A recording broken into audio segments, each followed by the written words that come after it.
In June this year, Agatha Atwhere, a journalist and lawyer, posted on her social media pages about a move by Parliament to procure luxury cars for the office of Speaker and Deputy Speaker. The cars were estimated to cost 2.8 billion Uganda shillings. The revelation of this extravagant spend and what Atwhere called a flawed procurement process caused uproar. She was also on the receiving end of criticism from Parliament's Director of Communication and Public Affairs, Chris Obore, who said there were distortions in the journalist's claims. Weeks later, 2 people were interdicted for leaking confidential information. Had the Computer Misuse Amendment Bill of 2022 been enacted as law by then, Atwhere would probably be looking at a 7-year jail sentence or would have to pay 15 million shillings fine. If we have a law like that, all of us as Ugandans will be in trouble. Because, as you know, that bill also passed a clause on social media, which also talks about what you publish on social media must not be contrary to the laws of Uganda, which one of them will be that you are publishing unsolicited information, you are publishing information that has hate speech, whatever that means. Because when you look at all those clauses, they are subjective in nature. I'm not going to know what is malicious to you or hate speech. What you take as hate speech is not what another person, takes as hate speech.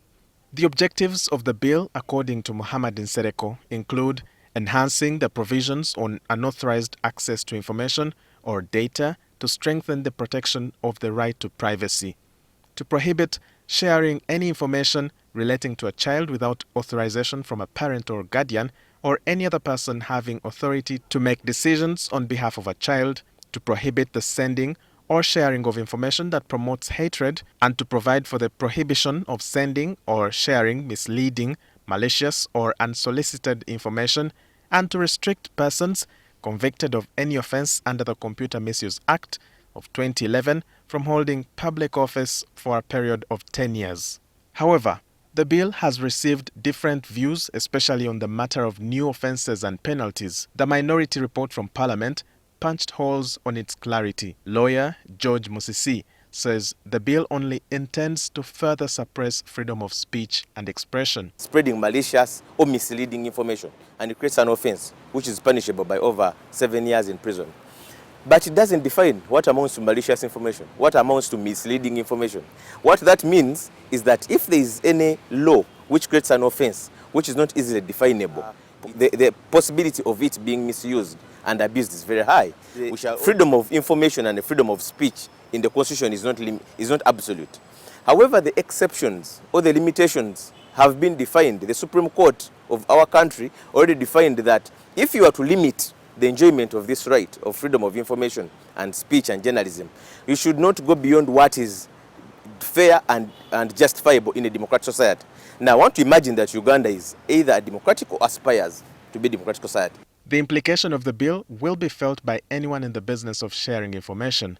Journalist Solomon Serwanja says that if it becomes law, it will be used to muzzle the media. This actually means that you're not going to publish critical information against people in power. It is terrible because then they will use this bill to shield themselves against public scrutiny, because then the media will stop playing its watchdog role. The bill brings in context hate speech, that if you publish information that is construed as hate speech, it's a crime and you'll be prosecuted. Now, for us as citizens that the bill is against, our job is to reject it, to challenge it in whatever way we can.